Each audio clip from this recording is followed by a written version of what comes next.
Before I introduce Fred, I'm just going to kind of tell you how I met him. I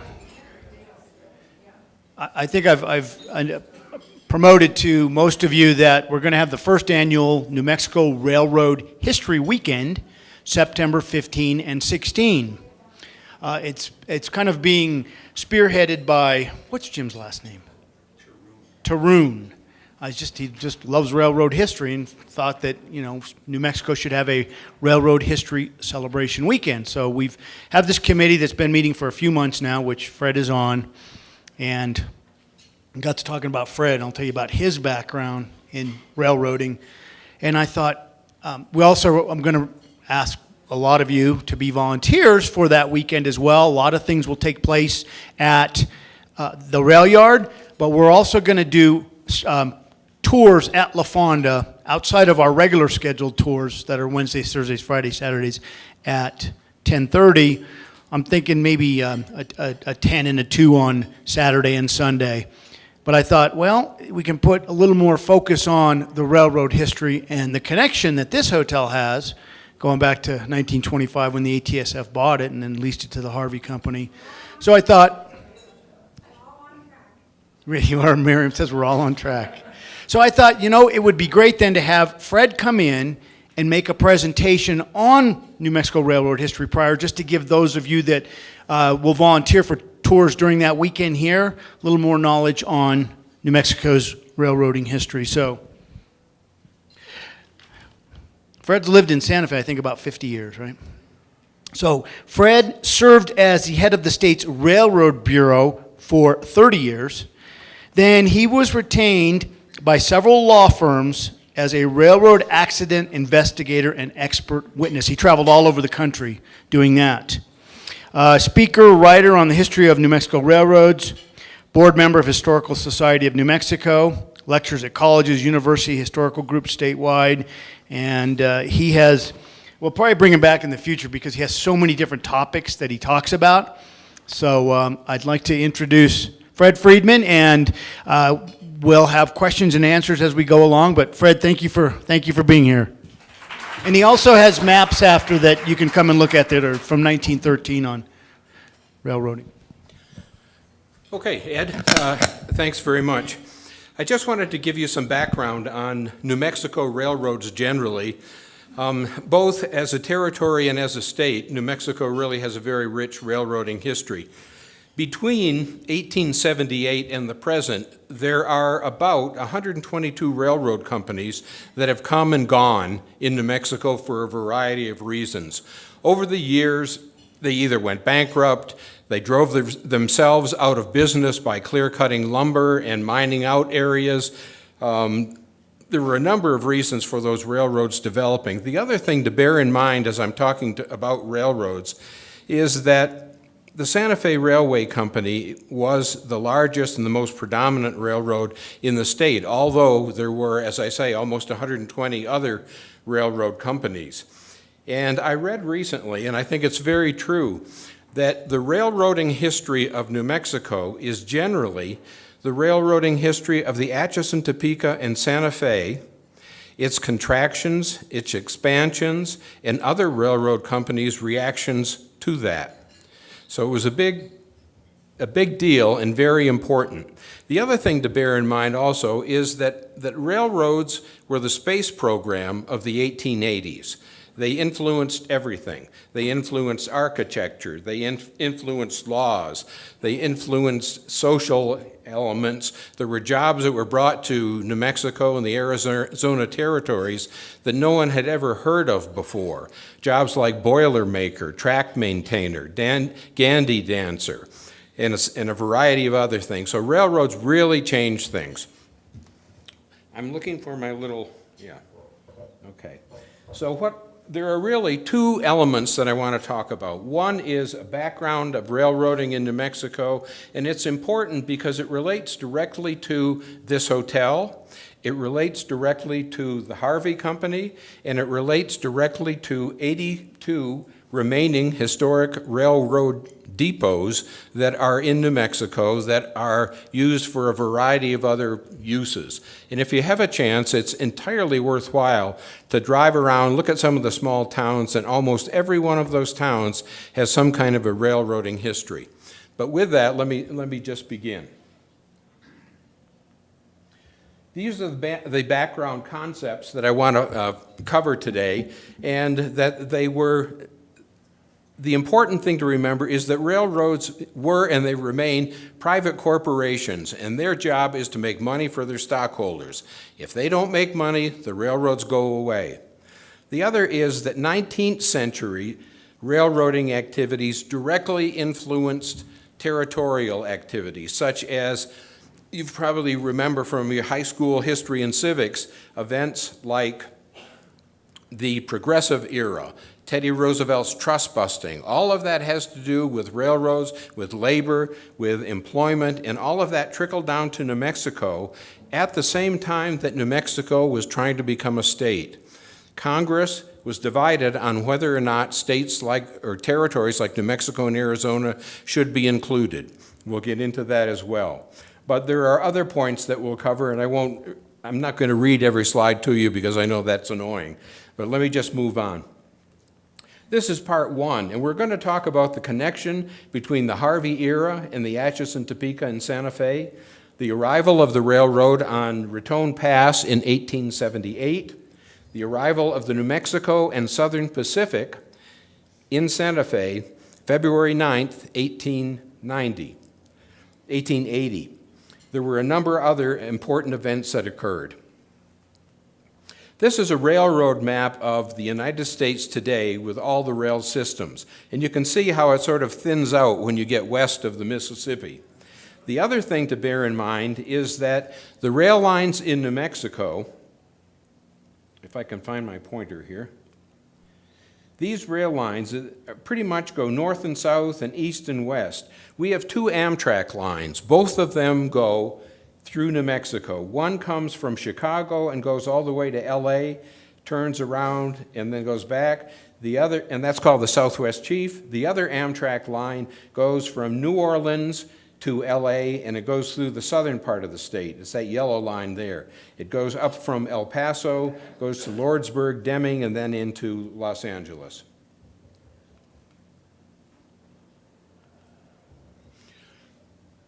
It's interesting to know what's on those trains. A lot of the commodities, if you've driven I-40 between Albuquerque and Gallup, there are something like between 18 and 20 trains a day. That's a lot of traffic. It's essentially a conveyor belt from the Port of Los Angeles to Chicago, moving freight back and forth. Much of it is containerized now, so that they can pick those containers up, put them on trucks or put them on ships and send them around.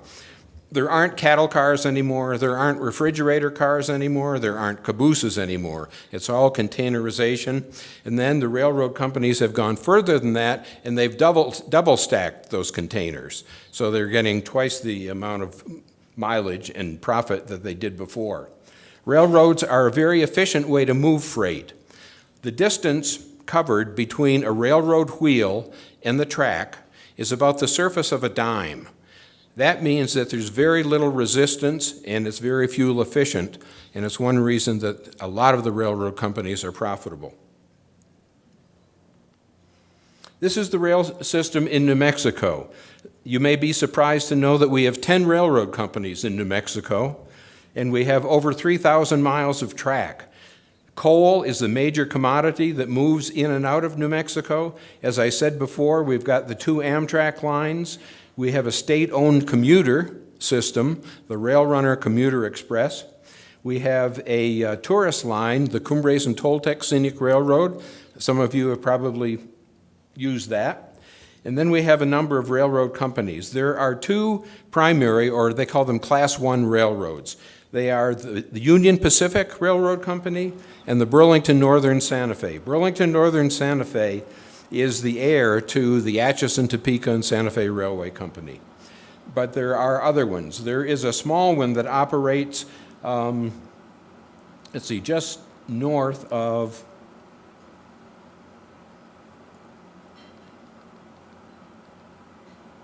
just north of Gallup. It's called the Escalante and Western. It's essentially a fuel company. And we have the two Amtrak lines. The Southwestern Railroad Company operates in the southwestern section of New Mexico and serves the copper industry there. There's a little line that comes up from Texas, and it serves the oil and gas industry in Hobbs, in Lovington, and goes down into Monahans, Texas. And the Santa Fe Southern Railway, as you are familiar with, operates or did operate out of Santa Fe down to Lamy on the 18-mile Lamy Branch line, and it was primarily concerned with tourist excursions.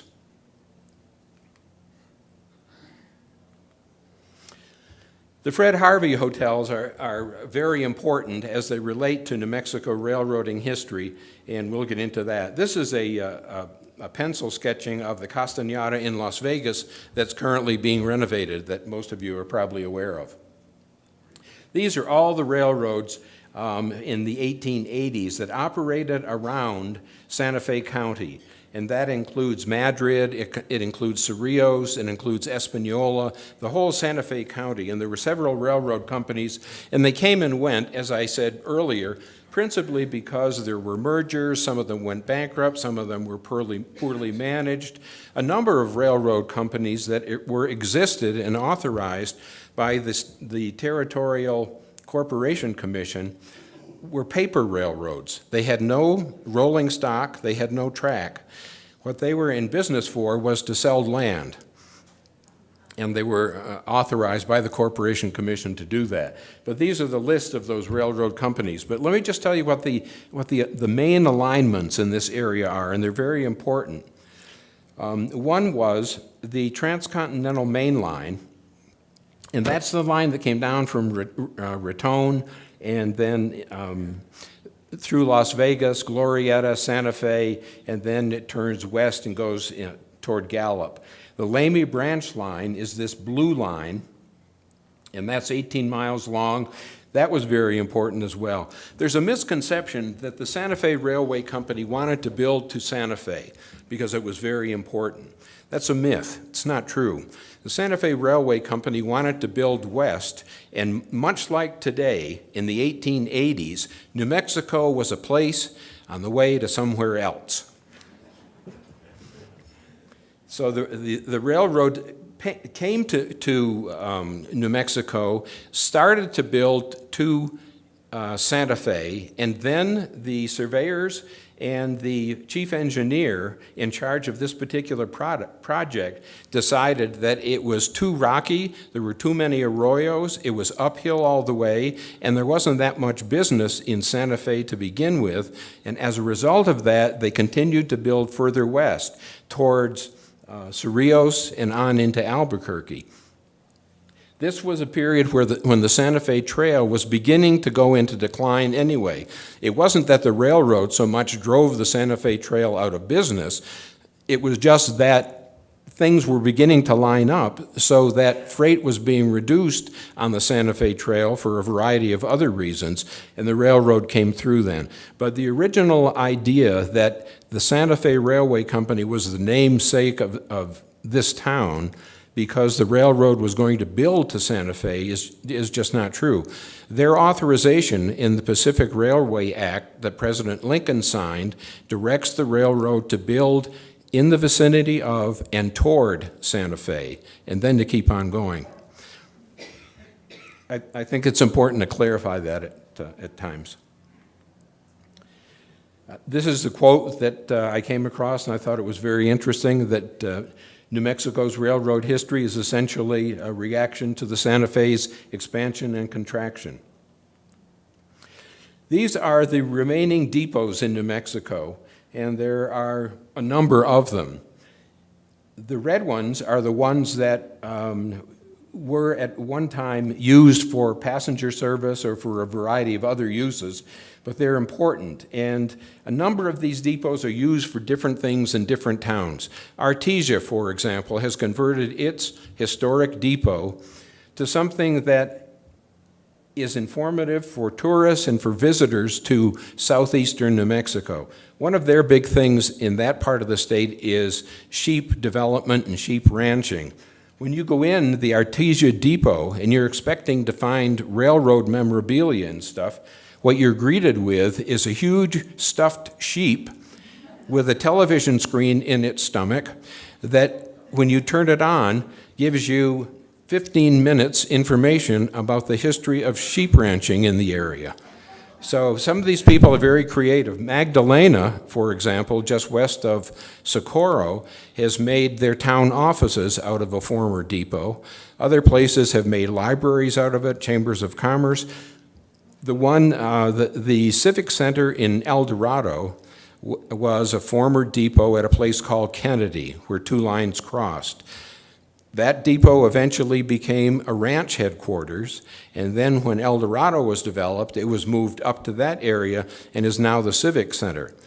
I can remember when I came here years ago, when that building was in El Dorado on hot August afternoons, when the sun was just right, you could go around to the west side of that depot, and even though it said El Dorado painted on top of it, the word Kennedy would bleed through that wasn't painted over properly.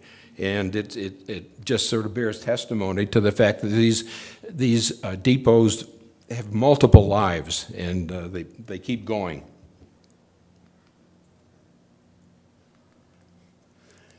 The Santa Fe Railway Company was a transportation company, and it was more than a railroad.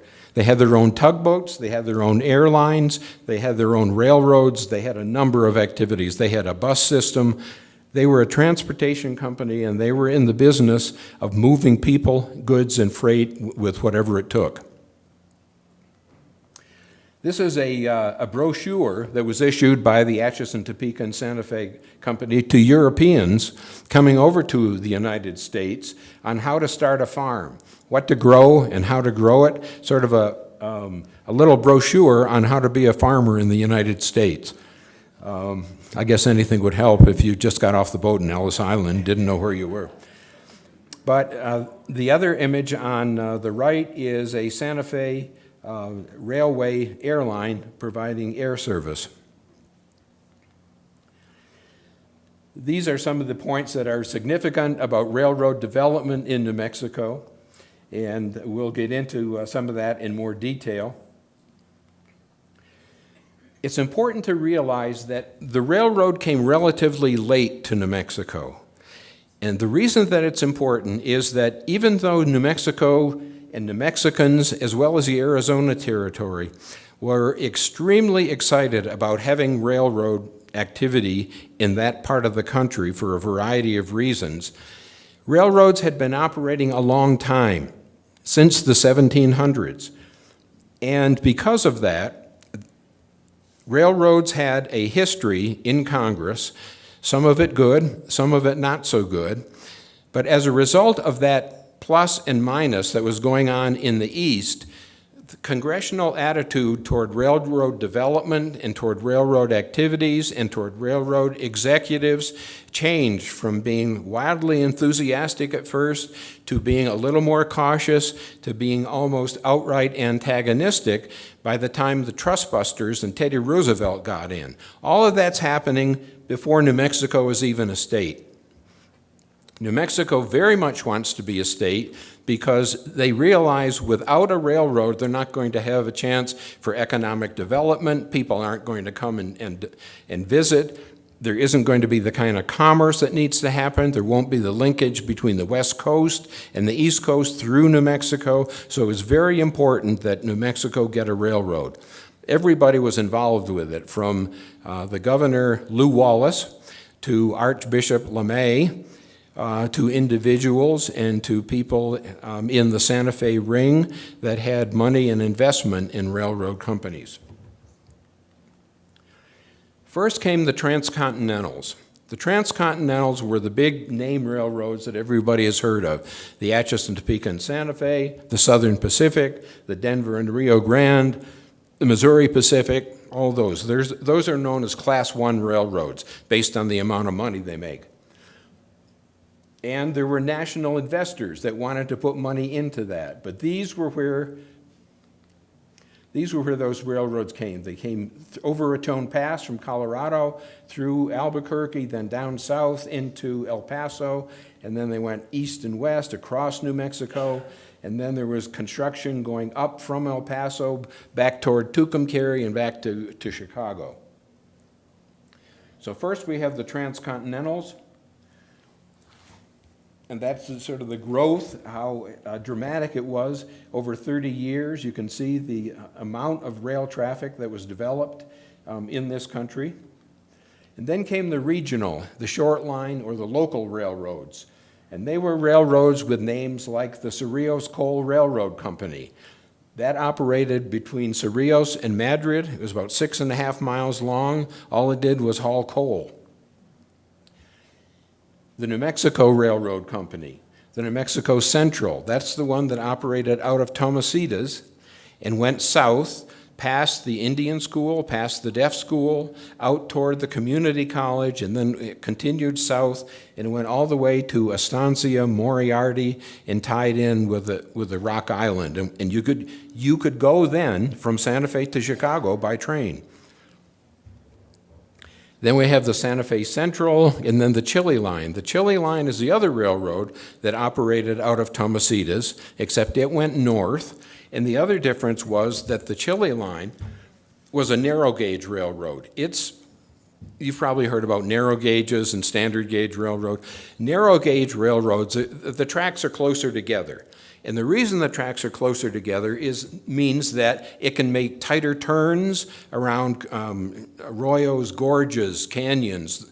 A lot of the lumber companies use narrow gauge railroads, also because the track, the ties, and everything else was a lot lighter. And if you had to move it because of erosion, if you have to move it because you've clear cut lumber and almost driven yourself out of business and you want to relocate, it's much easier to do with a narrow gauge. But that particular company, the Chile Line, and again, it has a different name, but I won't confuse things by telling you, it's different names. But it's interesting, when you're talking about a railroad in New Mexico, you almost have to understand what snapshot in time you're talking about, because different companies came and went, and they were called different things at different times. For example, the first Atchison, Topeka, and Santa Fe company was the AT&SF Railroad. It merged with another company and became the Atchison, Topeka, and Santa Fe Railway Company. Legally, two distinct and completely separate railroads. And if you call it the railroad during the wrong period of time, when you're doing some researching, it becomes entirely confusing, let me tell you. The progressive era I mentioned before. While New Mexico is developing, while it's trying to become a state, while it's dealing with things like the Lincoln County War, Billy the Kid, Apaches, Navajo Railroad issues, and all kinds of other things, things are happening back east that are going to affect New Mexico legislatively. Easterners and Midwesterners are beginning to get tired of the railroad having free rein over employees, over prices, over commerce, over regulatory issues, all kinds of things. So things are beginning to change. And the once very liberal statutes and laws about railroad development are also beginning to get tighter. And you can see New Mexicans going, don't tighten things up now, we're still trying to get a railroad here. But things are beginning to change, and it's important to realize that. This is a copy of the Texas Santa Fe and Northern Railroad Company. That really ran from Tomasitas up to Espanola in 1882. And that was part of the Chile Line. And the Chile Line was sort of owned by chunks and pieces all the way up to Colorado. But the southernmost part of that is called the Texas Santa Fe and Northern Railroad Company. The reason I have this slide is to give you an idea, in the early 1880s, the kind of power and authority the railroads had, and the reaction of Congress and the legislature against it. And what the railroads could do, they had a right to build rail lines and telegraph lines pretty much wherever they wanted. They could go through Indian land, they could go through government land, and after a while they could go through private land. The railroad was also exempt for paying taxes for 6 years after the completion of a line. If you did not want to pay taxes for 12 years, what would you say? You would say, I'm not finished building my railroad. And that's exactly what a number of railroad companies did. The railroad had authority to build through public lands to supply itself with wood for fuel for the locomotives, with wood for the ties, and for water for the locomotives. And it could also take private land if they went through a procedure that went through a district court for authorization, and the legislation proposes that the proceedings need to be very simple and they need to be just, and the delay in obtaining procedure could not exceed 10 days. So there was really an effort to railroad the railroads through New Mexico. These are some of the cartoons that began appearing in national papers about railroads and what was going on with it. And the entitlement down at the bottom was, who stole the people's money? And it's a circle of railroad executives all pointing to one another. There's another one that appeared in the WASP in San Francisco in the late 1880s. And what you have here is a picture of a donkey, and the donkey is really depicted as being the states. There's California on his leg. His ear says New Mexico. And so the donkey are the states that have been burdened by railroad executives and a Chinese coolie whipping the donkey.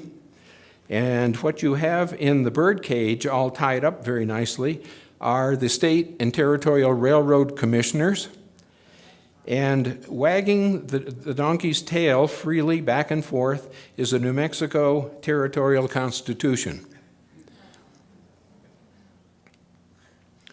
Simultaneously, there are all kinds of other things happening in New Mexico. The Santa Fe Ring, which was a political ring, was developing. You have the Lincoln County Wars, the whole Billy the Kid activity. There were corrupt Army fort contracts. This is the time of the disgraceful internment of Navajo and Apache at Bosque Redondo and Fort Sumner. There were the Maxwell land grant activities, and you had dandies like this that would greet you on the train and fleece you of any money you had if you were interested in the card game. So what you have are these conflicting issues of the progressive movement combined with New Mexico's territorial desire for railroad service and whatever it could do. And the result was that territorial law in New Mexico begins to change, and it becomes much more restrictive than it was. The railroads don't have free rein. They can't go through private property in 10 days and get it approved, those kinds of things. So with the result of that, it really improved things for most people in territories like Arizona and New Mexico. So the reasons that we have so many railroads, the reason we ended up with 120-something railroads in the state was that at first we wanted to accommodate, and later there were other activities that were more important. We had world wars coming, there was tourism, there were things like Harvey development, the hotels were beginning to prosper. People wanted to come here, they wanted to see this part of the country. So things were changing. Things are still changing in New Mexico and in Congress as it relates to railroads. I'm sure some of you are familiar with what's going on with Amtrak. There is also a piece of regulatory legislation coming through called positive train control, and it deals with the safety of railroads and preventing railroad accidents at crossings. All that is still going on. So railroading is, you don't read about it that much in the paper, but it's as important as it was in the 1880s, but for different reasons. We were talking about the transcontinental line. Those are some images about it. That's a train coming through Glorieta. That's a station agent's residence on the right. These are track workers on the top image. Looks like a picture out of Blazing Saddles, but it isn't. These are, again, the transcontinental main line is still in place, but it's in jeopardy because you've heard about the possibility of Amtrak service being eliminated for a variety of reasons. That's the next to the last step of eliminating the line because there's no freight traffic on that line now between Raton and, say, Santa Fe. Freight trains don't go that way. They go this way. They have another way. They don't want to go over Raton Pass because they have to put on extra units. It costs more. Traffic is slower. Amtrak is the only one. Amtrak doesn't own any of its own track. It leases this particular line from the Burlington Northern. If Amtrak is off that line and there's no freight traffic on it, that means there's no business on that line.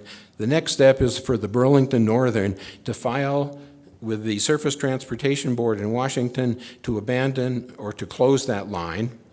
And after that, that line is pulled up, the ties are sold to nurseries and landscaping companies, and the right-of-way reverts back to adjacent landowners. So there are still railroad issues that are occurring here.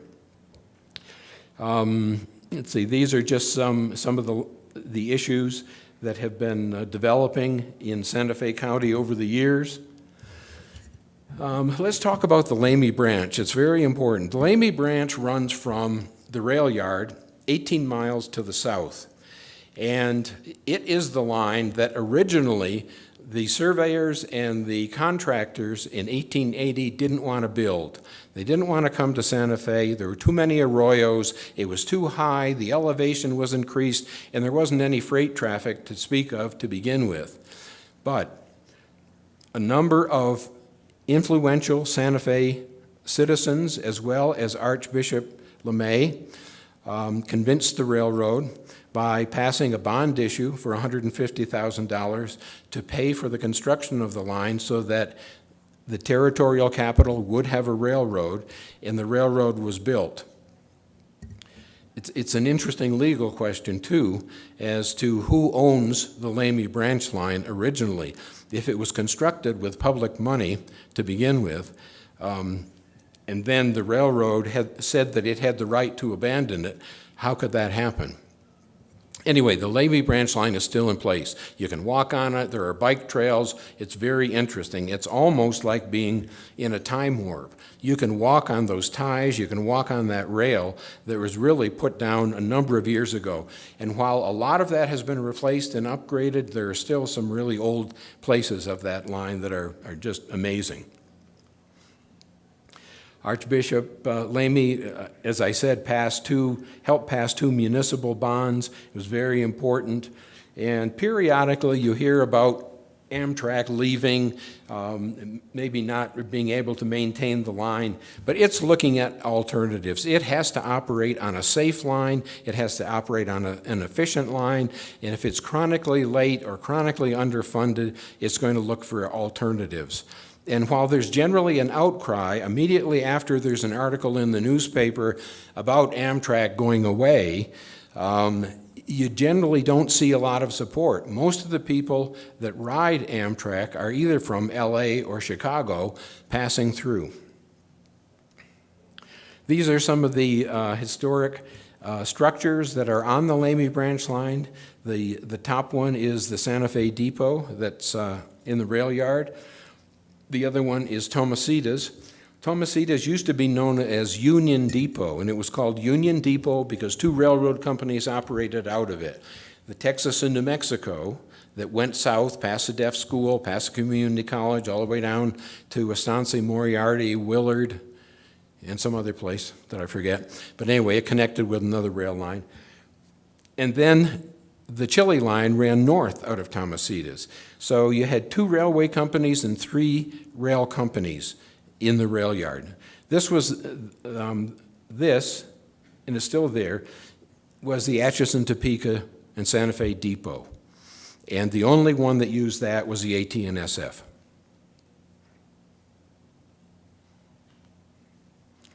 These are other facilities. Lamy at one time had a second story and a cupola. It was a very impressive looking structure, but it changed. And Lamy also had a Harvey Hotel called the El Ortiz that was a very small, elegant, intimate hotel. And you've probably seen pictures of the interior, but it looks like it was very nice. That's a trackside view of it. This is the Lamy Branch going up into town. This way is south. That's St. Michael's Drive. Right around there is Blake's on St. Mike's. Right here you will notice a railroad Y. You can see the arms of the Y, and it's coming out that way, and it's coming out that way. And you can still see it. If you walk behind Blake's, you can see that spur. And that spur went to the Bruns Army Hospital. Bruns Army Hospital was a hospital that was used principally for survivors of burns that needed to be treated, and also for Bataan Death March survivors. Many of them were New Mexicans, so they were sent home to Albuquerque, they were sent home to Santa Fe, and they were taken to the Bruns Hospital, which is on the College of Art and Design campus. And some of those buildings, I don't know if there are any of those buildings left, but there are some of the Quonset huts, but they were part of the hospital. And it was only used for 2 or 3 years, 1942 or 43 to 46. But it's interesting, from Google Earth, you can still see where that line went. These are some of the cars that transported military personnel to and from the hospital. The other line that is important in this area is the New Mexico Central line. Again, that's the one that came out of Tomasitas, and it went south. It went 115 miles long to a place called Torrance, where it tied into the Rock Island Railroad and then went to various other destinations. But you can see that, and if you're driving on I-25 and going up toward the Santa Fe, the St. Francis exit, just before that, if you look to the right, you can see that grade going toward the community college, and it's still there after this number of years. It's really interesting. That's the whole chronology. I won't spend a lot of time on these individual things, but at one time they developed a motor car that had a gasoline engine, and you could have bus service on the New Mexico Central line, and I mean, it went everywhere, and it was owned in various pieces and segments by different railroad companies, like so many of these other ones, and the last one to be pulled up was the one between Moriarty and Willard, and that was back in 1974. So while it takes railroad companies a long time to develop an institute line, it takes a long time for them to be dismantled as well. These are some of the other structures that are around Santa Fe. As you're driving south on New Mexico 14, some of you have probably noticed abandoned lines like this. There used to be a trestle there for the railroad company. That is a former depot. It's in Moriarty now, and I think it's used as a car repair location.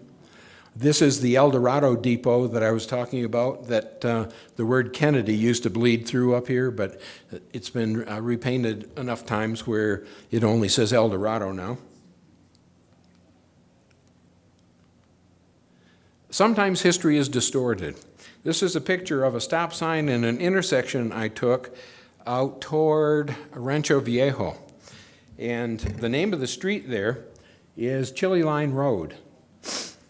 As you know, because I just told you, the Chile line ran north out of Tomasitas, And the only rail line that operated around there was a New Mexico Central, but I would suspect the developer thought that the words Chili Line would sell more properties than New Mexico Central. So that's the name of the road over there. That's the Chili Line itself.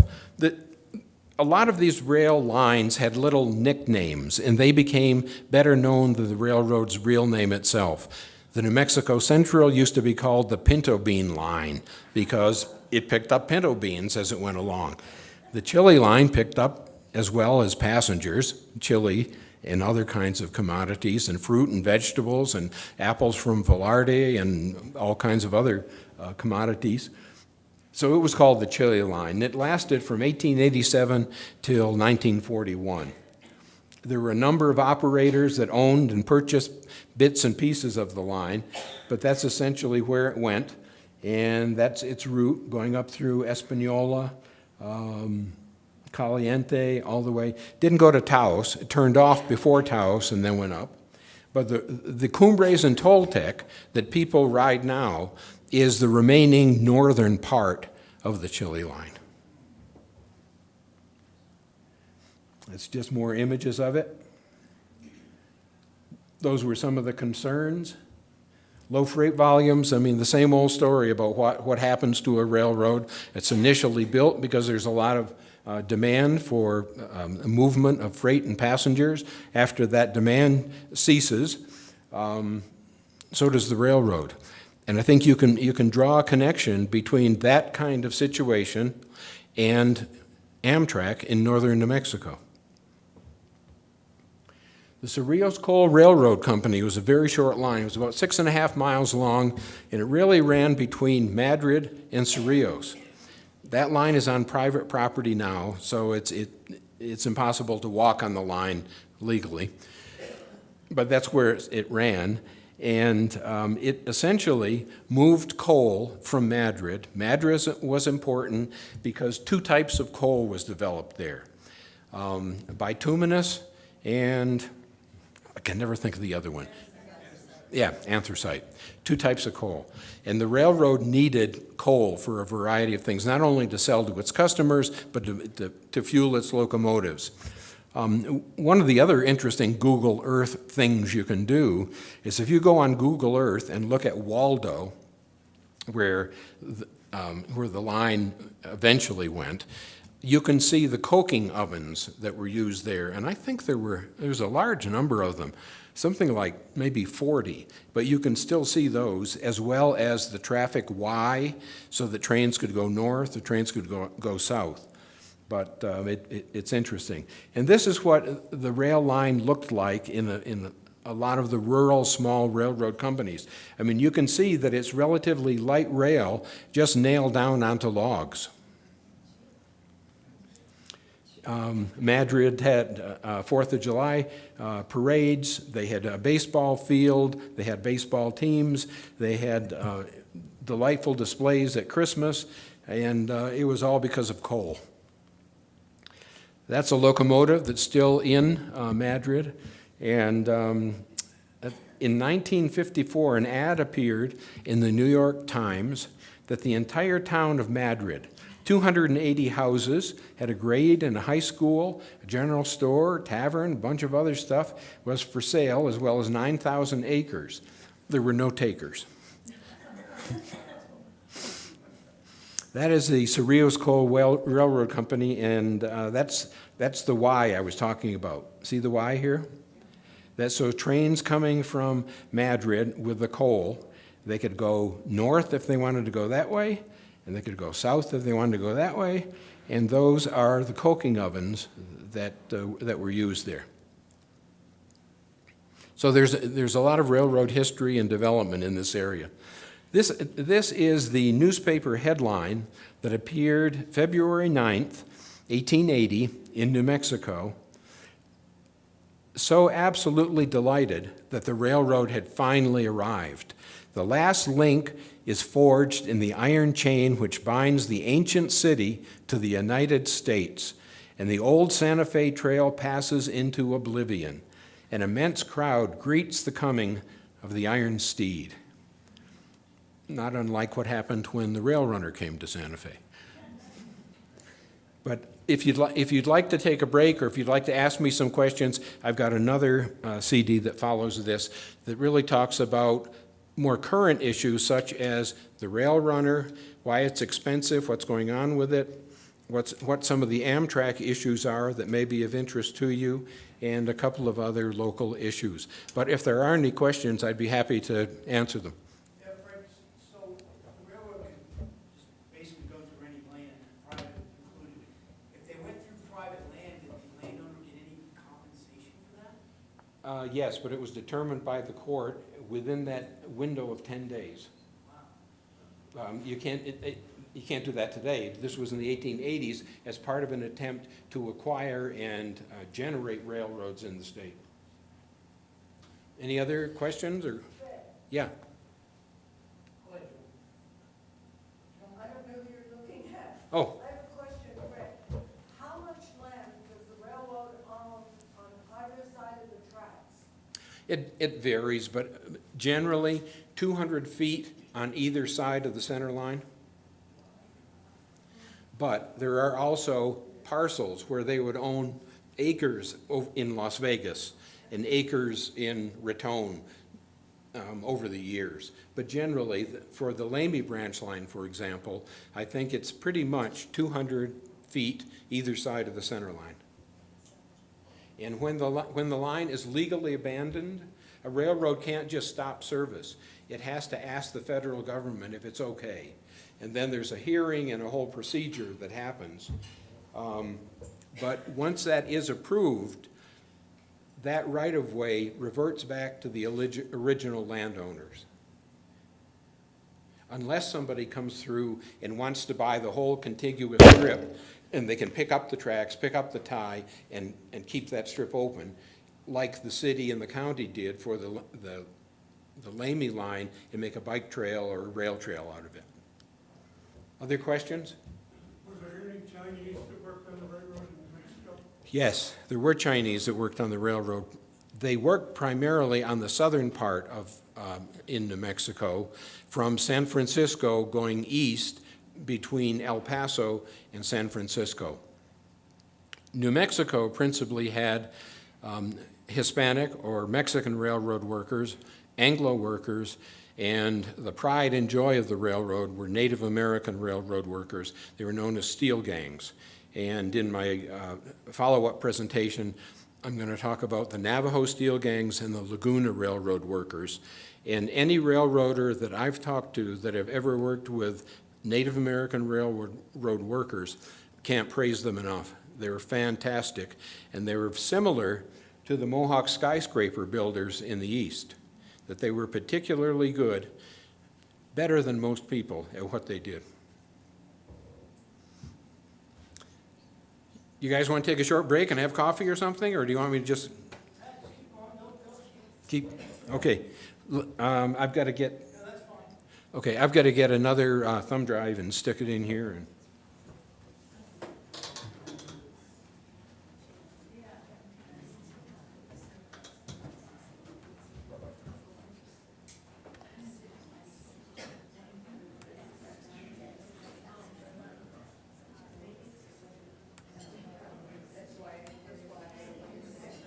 All right, Fred.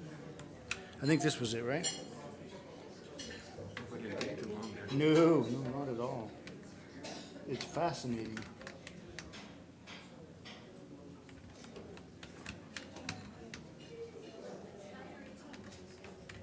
Fred, you have this and the next one, are those on YouTube at all also? This will be after on our YouTube channel. That's why we videotape all of our presentations. We have a Fonda YouTube channel. You can watch any of the presentations from the past. You're welcome. What is it, 2 weeks later they're posting on? Yeah, it may take a few weeks just because they like to edit it too and then post it. It's part two. Part 2.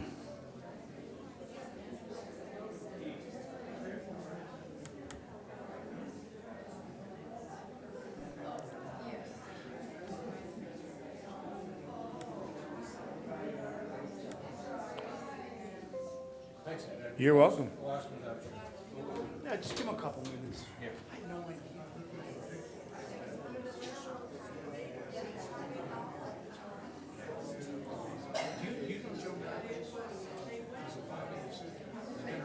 I know he is. He stays with us too. Yeah. Yes, he is.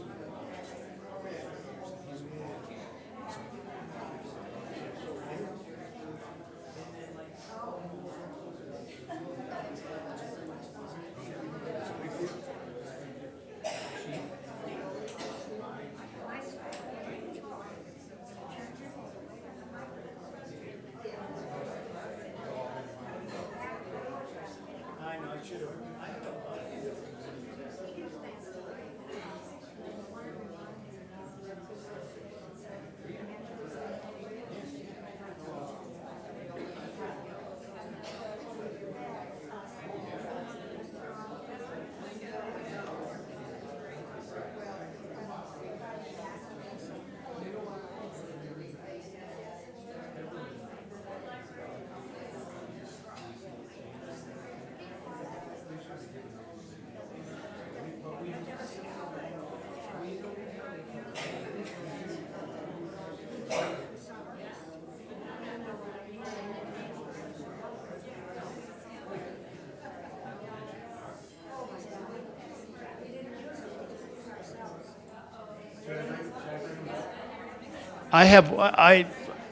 Hayla and I were just talking, we have a question.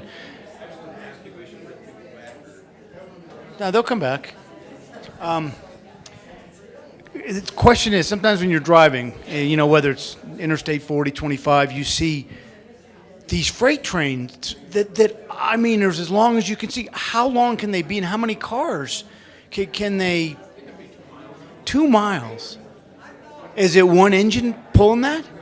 Sometimes they have engine on the back helpers to push them over a hill or to hold them back if they're going downhill. Wow.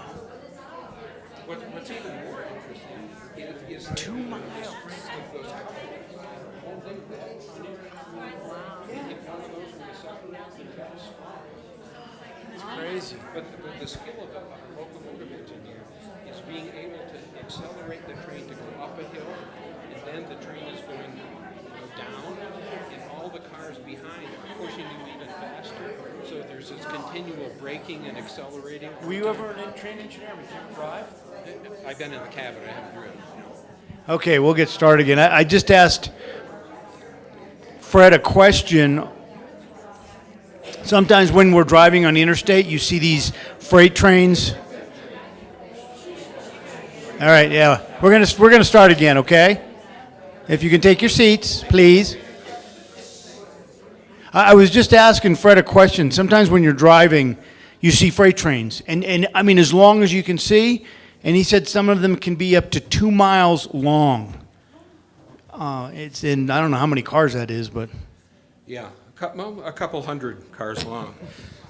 But one of the things to think about is when you're driving and you see a train that long, sometimes there are locomotives on the back of the train too, and those are really serving two purposes. They're helping push the train and all of that weight, but if that train is going down a hill, they need additional traction to hold the cars back. So there's also a braking function with the locomotives in the front and in the back. And part of the skill of being a locomotive engineer is knowing when to accelerate and when to brake, because you might, in an undulating environment, have a train that's going uphill, but is being pushed by the rest of the train that's going downhill and pushing them up faster than they want to be, because when they peak the hill, they're going to be really going when they get going too fast. So it's an on and off skill and sort of a continuum of accelerating and braking all the time, not to mention looking out for cattle and people that are crossing and somebody that turns right in front of the train that needs about 1.5 miles to stop. So with that, let me continue. This part of the presentation is really about New Mexico's railroads in the 20th and the 21st century. Those are, let me see, 2 rail runner locomotives and a Santa Fe train at the rail yard. So some of the questions might be, occurring to you. Where are we now with railroads, and what's going to happen, not only to Amtrak, but all the freight railroads that we have?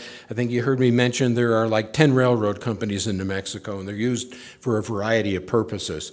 But it takes more than money. It takes passengers, it takes ridership, it takes demand for these kinds of things to continue. And we're also competing with other states. If we were to lose a portion of Amtrak, somebody else is going to get it. If the train goes from El Paso and then up through Texas and Arkansas, those states are absolutely delighted to get new rail service. And that's where it's fought out in Congress. So it becomes a political issue as well as an economic one. But some of the things that we need to talk about are the railroad workers and railroads and what New Mexico wants to do. I'm not sure if state government has a firm or even a specific policy as it relates to railroad development in New Mexico. But if it doesn't, I think perhaps that might be something to think about. This is a picture I got from a friend, and this is a Gallup steel gang, and that's railroad jargon for railroad workers in the Atchison Topeka yard in Gallup in the 1930s. And what's remarkable about the picture to me is that you'll notice these guys came to work with derby hats and Stetsons. A couple of them have gloves, but nobody has a hard hat, nobody has reflective vests, nobody has steel-toed boots, nobody has protective gloves. That's how guys worked back in the 30s. And the Navajo steel gangs are fabulously thought of in almost all railroad circles. Let me give you an idea of what it takes and what it took to work with a steel gang. When I was doing research for a paper that I wrote on Native American railroad workers, I went out to some of the Navajo chapters and visited with people, and I went also out to Laguna Pueblo and talked to some of their family people that worked as railroad workers. And one question that I had was, first of all, how did you guys know that there were jobs available with the railroad? And the way that they knew was that it was generally announced on the radio that the railroad was hiring. And if you wanted a job, come down to the depot at Laguna or at Gallup, and they would recruit. The other thing I asked them was, if you hadn't worked for a railroad and you showed up for work, how did you know what to do? Because there were all kinds of things that needed to be done. And the answer that I got repeatedly was, our families have worked for the railroad since the 1880s, and our uncles and our dads were railroaders. And when we were kids growing up, around the dinner table or at night, after in the evening, all they talked about was railroads and railroading, so that when we went out on the job, the first day, we knew what to do. And because of that, the railroad itself loved Native American railroad workers. The other thing is that a number of the steel gangs tended to be generational. There would be a grandfather, a dad, and 3 or 4 sons, and they all worked. They tended to be self-disciplining. If one guy didn't show up for work, the next day 2 replaced him. If there was an issue with discipline, the natives took care of it. There was a head man in each one of the steel gangs, and he wasn't necessarily the oldest person or the best worker or anything like that. He was designated for some reason, and if a rail executive wanted something done, if he wanted ties laid or if he wanted track moved or anything else like that, in order to get that done, he wouldn't talk to the workers. He would talk to the head man, and he would get them to do it all. The other thing that is particularly interesting, that there really aren't a lot of steel gangs anymore. And that's because of all the high-tech equipment. Everything is laser operated. There are machines. But the 2 reasons why steel gangs faded from the historic picture of railroading is that rail mechanics got a lot heavier. Instead of using oak railroad ties and rail that weighed 75 pounds to the yard, it now weighs something like 150 pounds to the yard of rail. It's massive rail on concrete ties welded by machines. And groups of men couldn't physically do that kind of work anymore.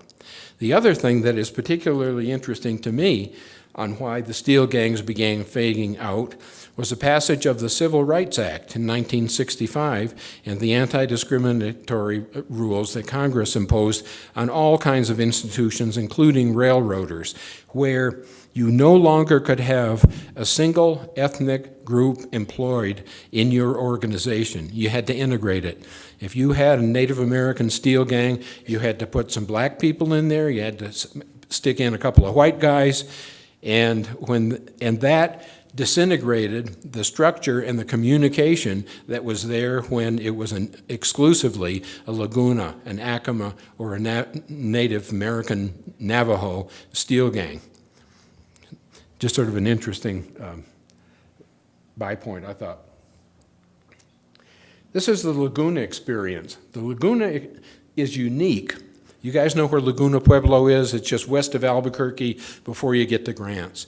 Laguna has a relationship with the Burlington Northern Santa Fe that is over 130 years old. In 1880, when the Atlantic and Pacific came from Isleta Pueblo and was building west, they were stopped by Laguna warriors and caciques. And they told the railroad, you guys can't go any further unless we have some kind of an agreement. And this is particularly unique because the railroad previously had come down from Raton through Cochiti, San Ildefonso, San Felipe, Sandia, Santa Ana, all of those, just building through because they thought they had the right to do it. That stopped and came to a dead stop at Laguna Pueblo. And an agreement was hammered out, an oral agreement. And the oral agreement is called the Flower of Friendship. It's still in place today. It's been honored by subsequent inheritors of the railroad. It was originally the Atlantic and Pacific. Then it was the AT&SF Railroad. Then it was the AT&SF Railway, remember? And finally, the Burlington Northern Santa Fe. Each one of those subsequent railroads has honored that verbal agreement. And what the agreement was, that in exchange for passage through Laguna Sacred Lands, a certain number of men and women would be employed by the railroad in perpetuity.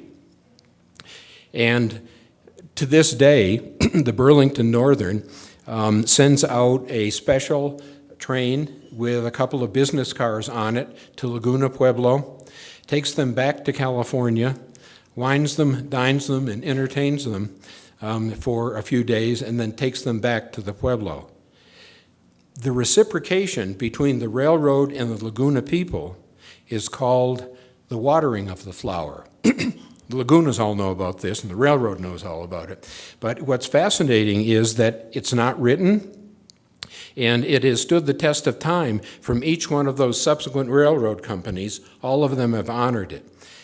And one of the reasons that the railroad wants to maintain that is that it recognizes its indebtedness to the railroad workers, not only for their skill and development, but also for standing by the railway company during 2 world wars and a number of strikes where they couldn't get some of their people to work. The people from Laguna Pueblo came out and filled dozens and dozens and dozens of jobs. So the Lagunas and the Burlington Northern and the AT&SF and the Atlantic Pacific all have a really strong relationship and historic ties. Okay? The other group of Native American... The whole reciprocity is they take them out once to California, and that's... No, they hired them. They agreed to hire Laguna Railroad workers beginning in 1880. They hired them for a number of jobs. And then the Lagunas reciprocated by standing by them when they needed additional workers and being a source of labor that they could rely upon. So they still hire Laguna people today? They do, but not necessarily for track work. There are executive positions, there are high-tech computer positions that the railroad pays the training for and hires them. Let me talk a little bit about the distinction between the Laguna steel gangs and the Navajo steel gangs. Navajo steel gangs were different, and they preceded the Lagunas. The Navajos were raiders. They were giving the United States Army heartburn for years, and finally they were rounded up and they were sent to Bosque Redondo. Most of you are familiar with that whole thing.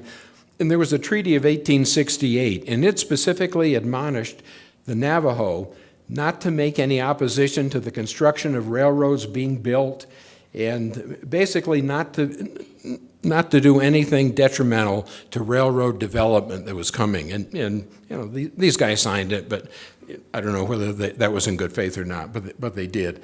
But that was the beginning of having Navajo steel gangs, and the Navajo steel gangs were particularly good at what they did. Again, when I was doing research for this, not only did I go to the various chapters and visit with people to see how they got involved in that, but I've also talked to railroad managers that had steel gangs under their jurisdiction.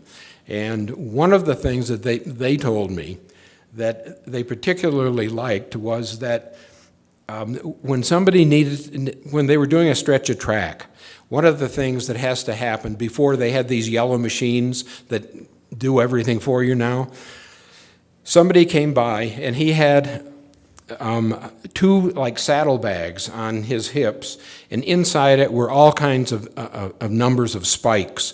And a spike it's about 8 to 10 inches long, and they put them in the tracks. Well, these guys, the Navajos, would be able to do that, carry all of those spikes, and that was probably 50 pounds weight, along a track without a stick of shade, all day after day after day, and just stick them up in place, and then somebody would come by following him and tap it with a hammer to get it in place. Somebody would come by following him and pound it in with sledgehammers, and that's how they used to build rail. But it was just amazing. And the other thing that the railroaders told me was that they loved it because these guys were self-disciplining, that once they were trained on a particular job, they could do it all day without getting tired. And there were some physical distinctions between somebody who had lived in this country for generations and wasn't that bothered with the sun or having to get a drink or having to rest, compared to people that weren't used to this climate, whether they were Anglos or somebody from another country, Irish workers or whatever. The Native American railroad workers have a special place in railroading history. This is just a little discussion on Amtrak. Remember I told you we have two lines, and the line that's called the Southwest Chief, Chicago to LA, it's the line that sort of goes through Lamy, Albuquerque, out to Gallup, that way. And then we have the Southern line that goes from New Orleans, El Paso, Lordsburg, Deming, San Diego, and up to LA. These are some of the ridership boardings that I just copied down. But you can see the ridership really isn't that much. I mean, in Albuquerque, this is for the fiscal year 2017, and Deming is very slight. Lordsburg has very few people. I've never understood why there are Amtrak stops at both Deming and Lordsburg. I mean, they're like 60 miles apart, and why they have those and maintain them, but they do. I'm sure that was some kind of a political trade-off, but we have it anyway. And again, over on the left are more statistics about Amtrak and its cost to New Mexico. I said this before, but it's important to recognize that Amtrak doesn't own any lines outside of the New York-Washington corridor. It leases it. It's a tenant on rail lines. the Class 1 railroads, Burlington Northern, Union Pacific, and others, tolerate Amtrak being on its line because Congress has mandated that it happens. The reason the railroads don't like that is that Amtrak, A, doesn't make any money, and B, takes up time and space where they could be running these containerized freight trains on it, making money for their stockholders, which is what they're in business to do. Yeah. Am I reading that correctly? Does that say they spent $4 million wages on 51 employees?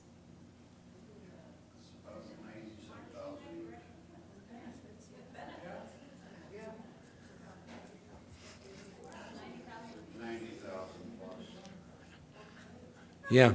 Well, the other thing to bear in mind is that it's cheaper to keep Amtrak employees in place than to lay them off and furlough them because of the successful retirement benefits they've been able to negotiate. Again, that's the Transcontinental Main Line. We talked about that before. Any questions about that? I mean, it's an important line, but if Amtrak is gone and there's no business on that line, there's no reason to keep the line anymore. This is an article out of the Santa Fe New Mexican just a couple of weeks ago. Amtrak considers ending train service through New Mexico. It's always curious to me that when there's a headline like this, people that I talk to are very concerned about losing Amtrak and the importance to keeping Amtrak in place, but they aren't the people that ride it. They'll take Southwest, or they'll take Delta or one of the airlines to any destination they go to. Part of Amtrak's problem is there aren't enough people riding it. So this is the... Once more. They do. Amtrak's ridership increases in the summer with tourists and kids on vacation and Boy Scouts going to the Philmont Scout Ranch and all of that. So it's sort of up and down.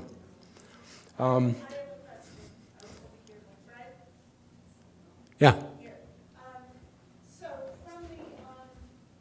from the standpoint of the Amtrak leases, the rail line, if Amtrak goes away, is it theoretically another train could lease it and do service? Sure, it's an option, and in those public hearings, when, say Amtrak petitions to abandon the line, there's a whole calendar of hearings and events that happen. And one of those is to ask if there is another purchaser that wants to come forth and operate on that line. Chances are they won't want to because they're going to be dealing with a Class 1 railroad that is freight-oriented and is not predisposed to, how could I say this? You know what I'm saying. Okay. All right. Let me see. Rail Runner Express. You hear a lot about that. Rail Runner Express. It was inaugurated in 2006. Let me just see if I've got. No, I don't. There was the first study was done in 1965 at the University of New Mexico's Transportation Institute, and they were looking at a rail connection between Albuquerque and Santa Fe for years. Governor Anaya came into office in the 1980s, and he really promoted commuter rail and wasn't able to really get it off the ground. Finally, Bill Richardson came into office. He took a look at all of the studies that had been done. There were environmental studies, there were cultural studies, there were economic development studies, there were tourism studies. Most of them said, you know, New Mexico really doesn't have the population or the tax base to support this kind of a train. You might be better served by expanding I-25 or looking at new routes or something like that. Bill Richardson looked at all of that and decided to build the train anyway. And his thinking was that at least we'll have some kind of a system in place, and if it can be eventually augmented, where instead of ending in Santa Fe, if that line can go on to Raton and eventually into Denver, and instead of terminating at Belen, if it goes all the way down to Las Cruces or El Paso, then you'd have a north-south link, and that would be a start. The difficulty and some of the problems about that was that all New Mexicans are paying for the rail runner in two senses. On the one sense, they're paying for it even if they don't use it. And it's difficult to convince somebody in Hobbs or somebody in Farmington or somebody in Las Cruces why they should be paying for a train like that, because it's serving essentially Albuquerque and Santa Fe. And the other thing is that they're paying for it in terms of having transportation money that comes to the State Transportation Department being used partially to maintain and augment rail service in New Mexico at the expense of repaving I-25, at the expense of replacing deteriorating bridges on the interstate and other places. So it really becomes a catch-22. So there are reasons for and against the rail runner. This is the Santa Fe Southern. It has had, well, the Santa Fe Southern has had a difficult time. It was inaugurated in 1993, and it had a difficult time maintaining structures. The problem with having a line on the Lamy Branch is that it's 18 miles long from here to Lamy. On that stretch of track, there are 19 bridges, wooden bridges, and there are 55 curves. The reason that bridges and curves are essential is that if you have a purchaser looking at a line, you're going to see a lot of eye rolling when they see a lot of bridges and a lot of curves, because it means constant maintenance. When a train goes around a curve, it's wearing that track. It has to be maintained. When it goes over a bridge, especially if you're transporting people, it has to be maintained to safety standards. So there are a number of issues. So that's part of the problem with it.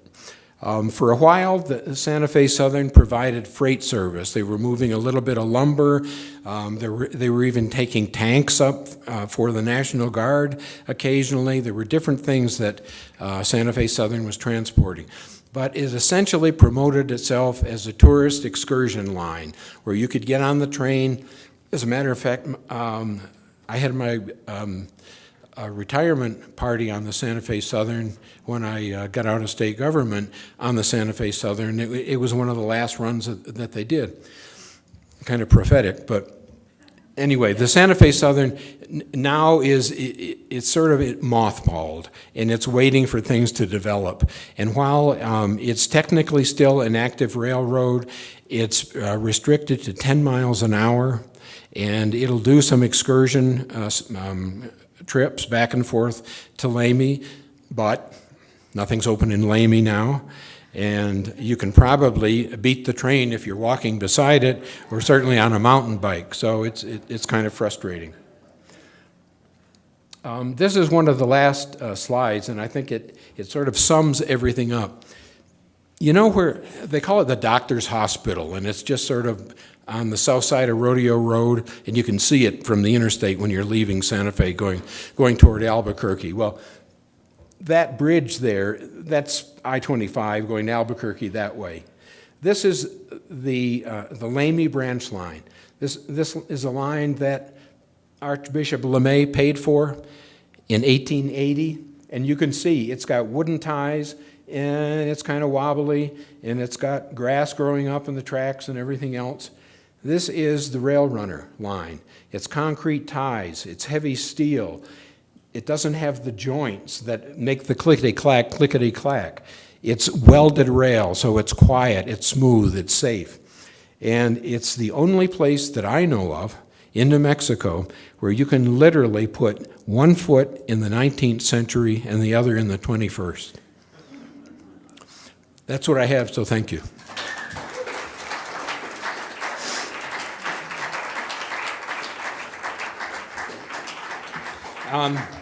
Questions? Questions? Yes. Yeah, just shout your question. I can't see. It's like being on the beach here. So one question I have is, I missed the very beginning, so I apologize if you said this. You said you were in state legislature? Mm-mm. State government? Yeah. State government. So from your perspective, if you have one, what are the chances that this country invests, or the state invests in high-speed trains? Because I think one of the big issues with trains is it takes so blessed long to get from one place to another, but yet you go to China or any other country and you've got high-speed trains that would help the economy. Well, in answer to your question, it's a question that has to be answered by you. Are you willing to have your transportation money, and there isn't a lot because New Mexico is a poor state, and it's got, Cook County, Illinois has more people than we do, as does Dade County, Florida. There isn't that much money. So would you like it to go for high-speed rail that you may or may not use? Or would you like to see it improve I-25 that you use every day to make it safe, to keep the lines straight, to keep it painted, to keep reflectors on it, to keep state police on it, all of that? It becomes a question of money. New Mexico doesn't have enough money to do both and to do everything. Neither does it have enough passengers to justify it when we're competing with other states like Texas and Dallas commuter rail, Minneapolis commuter rail, Miami, Palm Beach, Fort Lauderdale commuter rail. When we go to present our case as a politician or a legislator to Congress for funding for high-speed rail, and all of these other locations are competing with us, it's almost embarrassing. But it's a trade-off for living in a beautiful state. We don't have a lot of the problems and a lot of the issues that high-density urban states have, but we don't have a lot of the conveniences. I have a question. Yeah. Speaking of mothballs, do you know if there are plans for any of the rail cars that are stored in the rail district? No, I don't know. But one of the options for that north-south line, Raton, Las Vegas, Glorieta, the state could rail bank that. And that means the state purchases that line from the Burlington Northern Santa Fe and owns it and doesn't do anything with it, just keeps it until we get more money or until things change or until we find a buyer that wants to lease it or something like that. But you need a progressive, interested transportation element within state government that can look at all of those angles and options and make a decision and be able to plan something 10, 20, 50 years out, and not just sort of sit idly by and let the railroad figure it out, because the railroad is going to take care of itself. Sir? Do you know what the financial situation is with the rail runner? How much of its budget comes from ridership versus this kind of subsidies for this place? I'm not sure. I don't know. Yeah, I know it's. Sure, not very much. Yeah, it's. Go ahead, Joan. In the buildings on the railroad, do they have tent cities that would move as the tracks progressed? With workers? When they were building it? Yes. Yeah, they did. They had a little car that went ahead of the workers. It was sort of like one of these up and down blazing saddle cars, only it was flat, and you could put 30 rail sticks on it, and you could push it ahead, and as you laid down a piece of track, 4 guys would push the truck further up, and then they'd lay down the next piece of track, and then the little truck would be used again. Is that what you mean? No. You and I talked about Manzanares. Right. Down at Lamy, that little town. And I've often wondered if that was a town that took the workers, because these guys were cutting down